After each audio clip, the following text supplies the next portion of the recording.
funny thing was that when President Trump became the president, that was the first time I actually felt I'm a person of color.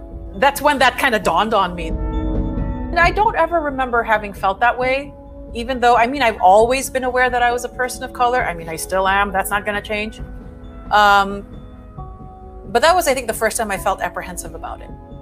Right. And yeah, and then hearing about other Filipino Americans' experiences during the Trump era, it was very eye-opening and frightening.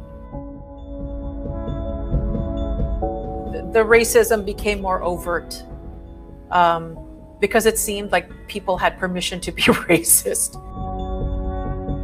I would ask my manager, okay, are we going, because I was on tour, during doing concerts, do I have to worry about where we're going?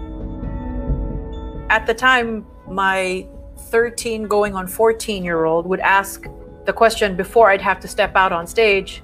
And the last time I was on tour in the US, I was still on crutches and a wheelchair. She would ask the question, are you going to be okay? Right. And it wasn't a question of, are you going to be all right? Are you having difficulty singing? Are you going to be okay just sitting there on stage? It was a safety issue.